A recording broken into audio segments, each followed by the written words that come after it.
আগের দিন আপনি কুইজালো ফব ব্যবহার করেন, পরের দিন এসে ভাদালে ঘাস মারাটা ব্যবহার করেন, এটা বেশি ভালো। আর দেখা যায় যে আমরা যদি কোনো কিছু না জানি, আমরা অবশ্যই আমাদের যে সম্মানিত স্যার আছে উপজেলা কৃষি অফিস, তখন এই স্যারদের সঙ্গে গিয়ে আলাপ করব এবং স্যারদের মতামত নিতে চেষ্টা করব। আসসালামু আলাইকুম রহমতুল্লাহ। তো পাটের মধ্যে ভাদালে ঘাস, এটা সম্পর্কে অনেকেই জানতে চেয়েছেন এবং অনেকে ফোন করছেন। তো পাটের মধ্যে ভাদালে ঘাস মারার অপশন আছে, কিন্তু আমি সবাইকে নিষেধ করি। এই জন্যই নিষেধ করি, এইটার একটা সাইড এফেক্ট আছে। সাইড এফেক্ট বলতে কি, পাট যে মরে যাবে বিষয়টা এমন না। এখানে হয় কি যে খুব ছোট থাকতে ব্যবহার করতে হয়, না হলে পাটের পাতা বড় হয়ে গেলে, ভাদালে তো ছোট ঘাস, তো ওই ভাদালের উপরে স্প্রে পড়ে না। তো যখন স্প্রে না পড়ে তখন মরবে কিভাবে? তো এই জন্য পাট যখন 3 আঙ্গুল 4 আঙ্গুল হয়, এই টাইমটাতে হচ্ছে আপনার এই ইথোক্সি সালফিউরন ব্যবহার করতে হয়।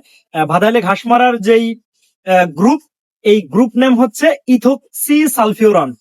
এখানে আবারও একটু বলতেছি, কারণ ইথোফেন ইথোফেন নামে একটা গ্রুপ আছে। এই গ্রুপটা অবশ্য ফল পাকানোর জন্য ব্যবহার করা হয়, যেমন আম, কলা, কাঁঠাল যেগুলা ফল, এগুলা পাকানোর জন্য যে গ্রুপটা, এটা হচ্ছে ইথোফেন।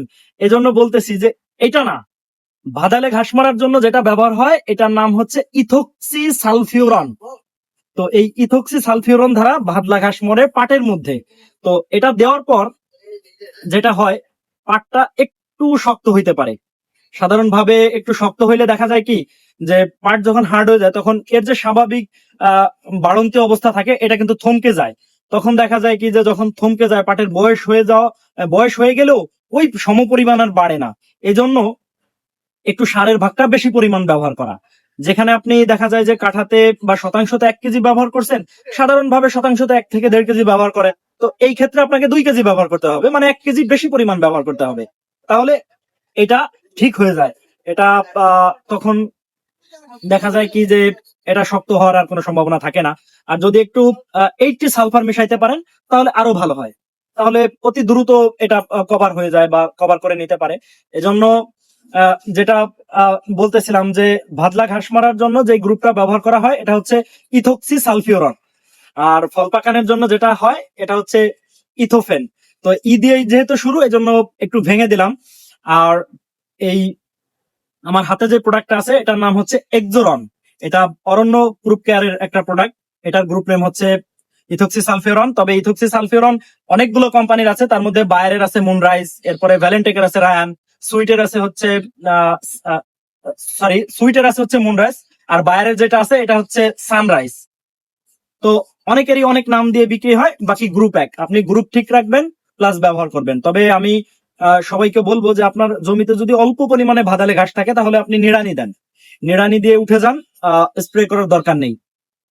আর যদি একেবারে দেখা যায় যে আপনার নিড়ানি দিতে পাটের খরচ কভার হবে না, মানে অতিরিক্ত বেশি পরিমাণ লাগবে, তাহলে সেই ক্ষেত্রে আপনি স্প্রে করেন, যাতে আপনার অতিরিক্ত খরচ না হয়।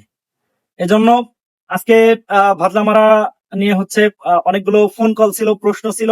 তো সবার প্রশ্নের উত্তর দিতে চেষ্টা করছি।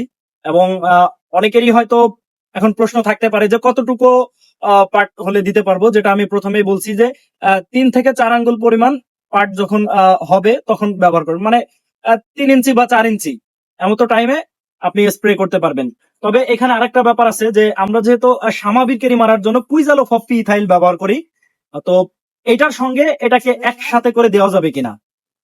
তো যেহেতু একটা গ্রুপ আরেকটা গ্রুপের সাথে মিশাইলে পরে পানিটা একটু হার্ড হয়, আর এই হার্ড পানি যখন স্প্রে করবেন তখন গাছটা আরো একটু বেশি হার্ড হইতে পারে। এজন্য আগের দিন আপনি এটা ব্যবহার করেন, যে আগের দিন আপনি কুইজালো ফপ ব্যবহার করেন, পরের দিন এসে ভাদালে ঘাস মারাটা ব্যবহার করেন, এটা বেশি ভালো।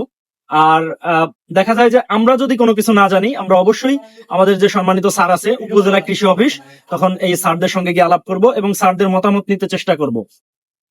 আর আরেকটা বিষয়, আমার ভিডিও যারা দেখেন প্রত্যেককে অনেক অনেক ধন্যবাদ। আমার ভিডিও যদি ভালো লাগে গ্রহণ করেন, বাকি ভালো না লাগলে দেখতে থাকেন, দেখতে দেখতে হয়তো বা ভালো লাগা তৈরি হতে পারে। আর যদি একেবারেই খারাপ লাগে তাহলে অ্যাভয়েড করেন। তো ধন্যবাদ সবাইকে, সকলে ভালো থাকেন। আল্লাহ হাফেজ।